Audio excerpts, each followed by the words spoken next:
السلام اللي ما مفكينش. حنا اليوم ما عندناش المجمر، واخا هكاك ما مفكينش مع بولفاف. اليوم غادي نديرو احسن بولفاف بلا فاخر بلا دخان. المقادير ديال البولفاف باينين، عندنا الكبده، الشحمه، ملحه، كمون، سودانيه وزيت لوسيو. واللي ما تيبغيش السودانيه يدير فلفل احمر. والمجمر ديالنا ها هو.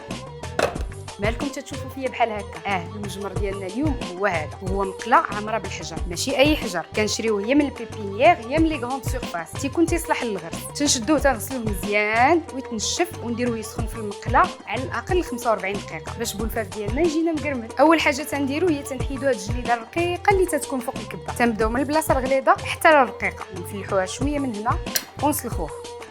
دابا تنشدو الكبده ديالنا وتنقطعوها طرونش ديال شي سنتيمتر ونص ولا جوج. دابا الحجر ديالنا سخن مزيان، غادي ندهنوه بشويه ديال الزيت باش التقرميله ديالنا تجي مكموله.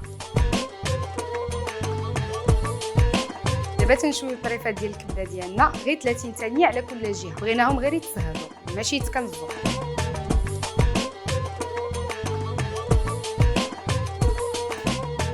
الكبيدات ديالنا هما تسهدوا، دابا غنديروا لهم الاقامه ديالهم، مليحه، كمون، شويه ديال السودانيه باش تبننهم ولا تحميره على حسب شنو بغيتو. غنحركوا هادشي مزيان، وحيت ما عندناش بزاف ديال الوقت حتى الفان غادي يكون سبيسيال. شوفوا معايا، كنشدوا الشحمه ديالنا كامله طرف واحد، كنحطوا لا طرونش ديالنا كامله، كنديروا ليها لفه وحده كامله ونقطعوا،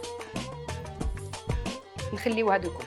كنستفوا الطريفات ديالنا د الكبده وحده حدا وحده، نزيروهم مزيان وكنزلقوهم كاملين في دقه من التحت للفوق. هكذا كنقطعوا كل قطيب ديالنا بوحدو وكيجيبوا الفاف ديالنا عبار. كنشويو القطبان ديالنا من 5 حتى 7 ديال الدقائق وحنا تنقلبوهم مزيان باش يجيو مقرملين، وهكا تنكونوا عطينا لكل حمى قيمه.